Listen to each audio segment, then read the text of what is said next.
Si algo permitió la pandemia por coronavirus fue exponer las desigualdades. Eso pasó en el mundo, pasó en la Argentina. Diferencias, desigualdades que se dan en todos los ámbitos. Pero puntualmente nos vamos a detener en la educación, donde son quizás más crueles. A ver, apenas se comenzó con esta determinación de la cuarentena, las escuelas y las universidades cerraron sus puertas y bueno, la orden fue trabajar de modo virtual. Ahora, del dicho al hecho hay un gran trecho o bien una gran brecha. Ese es el tema que nos ocupa ahora. Estamos en comunicación con una especialista, con Carolina Aguerre desde Buenos Aires. Ella es profesora e investigadora de la Universidad de San Andrés, pero además pertenece al Observatorio Argentino por la Educación. Carolina, ¿cómo estás? Buen mediodía. Gracias por esta comunicación. Buenos días y muchísimas gracias a ustedes. Bueno, ¿dije bien esto? Corregime si estoy equivocada, que del dicho al hecho hay un gran trecho y en este caso una gran brecha. Vos sabés que consultando la página de ustedes, verdaderamente interesante, es una ONG que trabaja en la temática de la educación, encontré este dato. A ver, el 20% de los alumnos primarios en Argentina no cuenta con internet y el 15% de los secundarios tampoco tiene internet. Eso, digamos, la primera interpretación es que claramente esos chicos se quedan afuera. En buena medida sí. En buena medida, en muchos de estos hogares, estos chicos no están accediendo hoy a la educación y no es casual, digamos, observar que estos hogares y estas brechas se dan en aquellos contextos que son socialmente y económicamente los más vulnerables. O sea, la brecha digital refleja las otras desigualdades sociales y económicas existentes. Con alguna excepción, y acá viene un poco los desafíos que tenemos con la discusión sobre brecha digital, que se relacionan con esas poblaciones que pueden no tener quizás poblaciones que sean socialmente o económicamente tan vulnerables, pero sí son poblaciones más rurales o alejadas de centros urbanos donde no se ha accedido a la conectividad. Yo te consulto, ¿no? Sin banda ancha, sin wifi, sin computadora, podemos tener los mejores educadores, contenidos magistrales, un desarrollo increíble de las plataformas digitales, pero sin eso no sirve para nada. Absolutamente.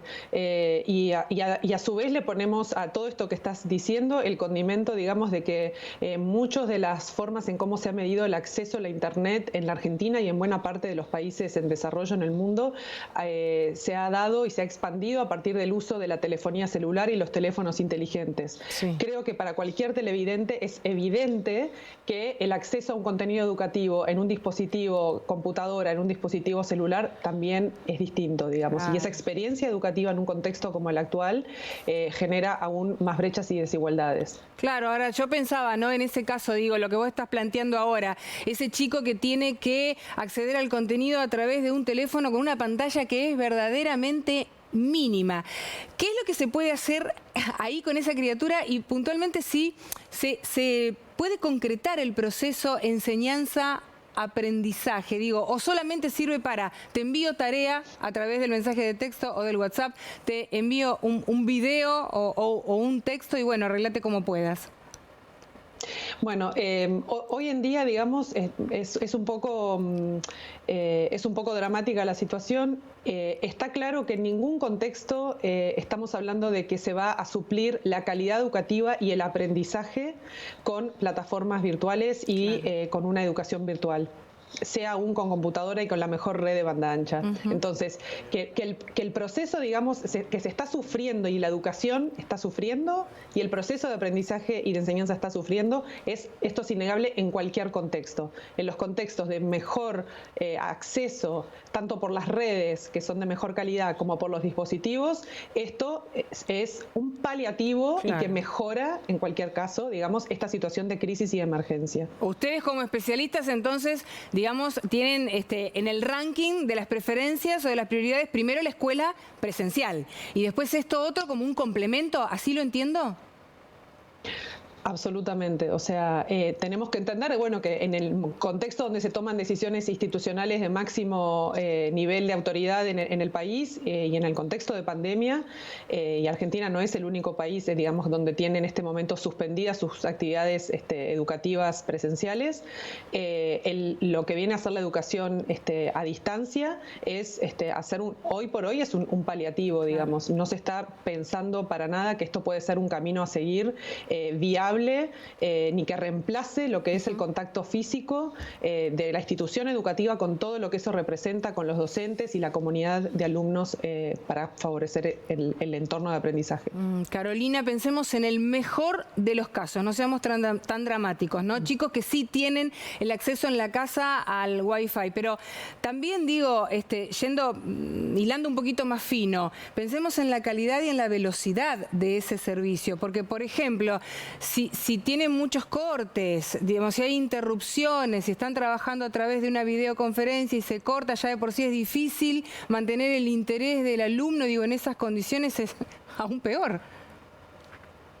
Absolutamente. Y acá tenemos que poner, digamos, en consideración otros factores que juegan con esta conectividad, ¿no? O sea, y ayer hablaba con un colega en Colombia y me contaba, digamos, de la situación, digamos, donde el problema a veces no es Internet, sino es el acceso a la red eléctrica. Y a veces se corta la transmisión vinculada con las clases por apagones. Entonces, sin duda que es bastante crítico este contexto para la educación. Estamos analizándolo siempre, por lo menos hasta el momento, desde el punto de vista, desde el lado del alumno, ¿no? Ahora, ¿qué pasa con los docentes? Tampoco tienen garantizado, digamos, no solo el acceso al Wi-Fi en su propia casa, sino a veces ni siquiera una computadora propia para trabajar. Esto es así. En este informe nosotros no lo abordamos, pero se sabe, digamos, hay bastantes anécdotas y alguna evidencia que tendrá que ser recogida y analizada más sistemáticamente a nivel nacional, pero que la brecha digital se manifiesta fuertemente también para los docentes, para la formación docente, y estamos viendo, digamos, este tipo de situaciones de suspensión y aplazos en los casos de algunos institutos de formación docente y demás que es preocupante, porque esta brecha obviamente también la están sufriendo los propios educadores. ¿Qué es lo que deberían hacer los estados, digo, para solucionar este tema? Ahora en la coyuntura y un poco más adelante también, ¿no? Pensándolo quizás como con una planificación, no para actuar en el momento ya y tapar el bache ahora, ¿no?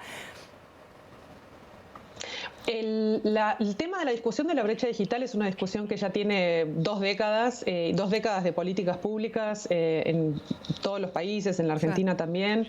Se pensó en un momento que esta expansión de Internet móvil vía el dispositivo celular ya estaba saldando la discusión de la brecha, y lo que nos encontramos es que en realidad esta brecha se manifiesta fuertemente y sigue estando desde la infraestructura y desde también lo que se llaman las brechas, digamos, de capacidades digitales, ¿no? Que son estas brechas más sofisticadas de entender, digamos, cómo se operacionaliza, se apropian los educadores, los alumnos y demás de la tecnología. Todo esto, digamos, entra en crisis en este contexto, y se pone de manifiesto que las políticas de reducción de la brecha digital en los niveles, digamos, de infraestructura, pero también en los niveles de apropiación y uso de la tecnología, digamos, es un tema de la agenda que no ha sido saldado por una mayor expansión de las redes móviles ni de mayor expansión de los dispositivos celulares. Hay que seguir trabajando y tiene que ser una prioridad absoluta. Hoy es esta pandemia y esta crisis, mañana puede ser otra. Claro, pero Carolina, ¿por qué pensás vos que es tan difícil priorizar este tema, pensar esas políticas públicas y además ejecutarlas? ¿Por qué es tan difícil, por ejemplo, llegar a un acuerdo entre los estados o las compañías telefónicas para que al menos liberen los datos, ¿no? Digo, para cuando los chicos y los docentes están trabajando con las plataformas educativas. Bueno, hay obviamente, digamos, el marco institucional de la Argentina, digamos, tiene una ley que protege la neutralidad de la red. Esto significa que los datos no se priorizan unos sobre otros, digamos, y esto genera, digamos, una serie de posibilidades y de restricciones en términos de los instrumentos que se pueden pensar en este contexto actual. La neutralidad de la red es algo positivo, digamos, positivo en términos de derechos humanos, de libertad de expresión, de igualdad de oportunidades. Ahora, en este contexto, quizás tengamos que revisar algo del andamiaje legal concreto, pero también hubo una iniciativa, digamos, que no sabemos, no tenemos conocimiento de qué tanto se ha logrado avanzar en términos de un acuerdo con las empresas de telefonía celular para que liberen esto. Y acá hay intereses, digamos, hay intereses económicos, hay modelos de negocios que sostener, o sea, también para las empresas de telefonía celular, esto en el informe lo retratamos, en varios otros países se han buscado generar alianzas y acuerdos, pero está claro que esto es algo que va a ser temporal, o sea, que no se puede sostener en el tiempo una situación de liberación de los datos y se tienen que marcar dentro de una política más clara. Digamos, en Uruguay, por ejemplo, está marcada como política que los hogares que tienen una conexión de banda ancha limitada, es decir, con un acceso a datos limitados, que se corresponde obviamente con hogares de menores ingresos, los datos que se consumen vía sitios educativos, los EDU-UI, que se identifican con la identificación del portal, esos datos no se contabilizan. Entonces, bueno, esas son políticas que uno puede pensar, bueno, ¿es un instrumento? ¿Es factible para la Argentina? Bueno, hay que pensarlo, digamos. Claro. Y si hay que pensarlo, también hay que desarrollar también algunas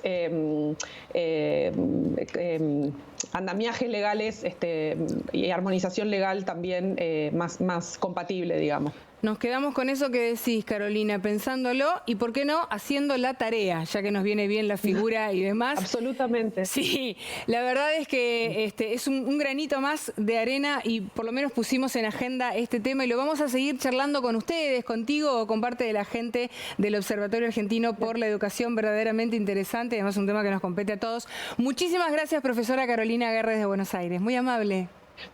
Muchísimas gracias a ustedes, que tengan un buen día. Adiós.